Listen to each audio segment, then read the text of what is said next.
Hi there. Today I'm going to talk about self-ownership, this idea of self-ownership, and not just self-ownership, but how it affects athletes and how it can be used to motivate athletes. I think coaches are constantly looking for ways to motivate athletes, new and inventive ways to motivate. The best way that I've found is with the use of self-ownership of a team amongst its athletes. I used this method years ago when I was taking over a football program that was not very successful, that was had some rough years behind it, and something that we had to try to turn around. We kind of used this idea of self-ownership to improve the motivation level of our athletes.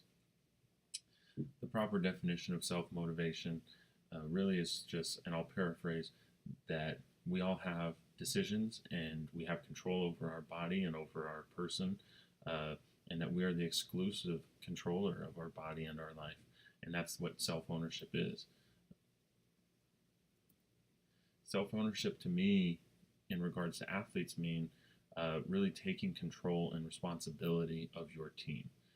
Athletes being accountable for their mistakes, and athletes having the authority over the team, having the authority and control over the outcome of games, and also having some authority in regards to decisions that are made about the team. How does self-ownership motivate? That's a great question. I think it places a lot of responsibility of the team's successes and failures in the hands of the players instead of the coaches. Players are given control of the team in a lot of different aspects, and they have to participate in that control. They don't just show up and take orders from a coach. They don't just show up, do what they're told to do, and go home. They actually have to take control and make decisions for their team. Self-ownership I have found to be a great positive form of motivation. We all know the stats on positive and negative motivation. I think they both can be successful, but we all know that in the long run, positive motivation is much more successful longer term than negative motivation. And self-ownership has shown to be a great positive form of motivation for us. I think that by giving ownership to the players, it gives them control. Players and people in general want to have some feeling of control over what they're doing. Whether it's at work, in the classroom, on the field, people want to feel that they have some control over the outcome of events. And self-ownership has shown through our team that athletes are no different, that athletes want to have control and they really enjoy it. Some examples that we used. Like I said, we took over a program that was coming off a lot of losing seasons, that had a lot of really young players that were unmotivated, and I spent a year using kind of the opposite of self-ownership and having complete control over the program. Really barking orders, and I felt as a young coach that was the way I was going to turn it around. I found out pretty quickly in that first year that that was not going to be the way it was going to happen, and that I had to try something new. So we came up with a bunch of different techniques that we will go over right now in regards to self-ownership and giving up some control back to the players. For example, player-run activities, the weight room, conditioning, film sessions, off-season workouts, study hall. We allowed players to run a lot of those activities. We allowed the players to police themselves during those activities. Coaches, we were around and we were there to help and we were there to aid, but a lot of times the players were running them. The coaches were kind of making sure that they didn't veer off the path, but definitely the players were the ones that took control of those activities, and I think it really showed in a positive way pretty quickly. It gave that responsibility and control back to the players, and definitely actually lessened the load of the coaching staff. Some other examples that we used, team decisions, things like game day attire. I always think back to years ago, we always wore our football jerseys on the game day, and most high schools do. And we did that for a few years. And I always liked the idea of kids wearing a shirt and tie on game day. but I didn't want to make them do it. I wanted them to choose to do it. And what do you know? After I think 3 or 4 years, we had kids come in and say, "Coach, we want to wear shirts and ties." So that's something that I was really proud of. And so we did that for a couple of years.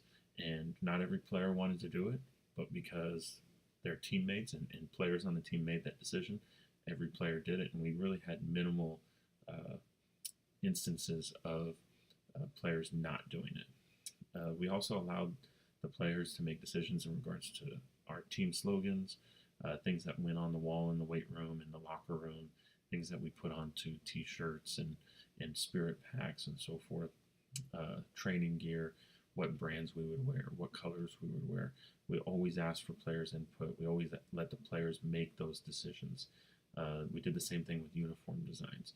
So we really gave up a lot of control to the players, and I think they relished it.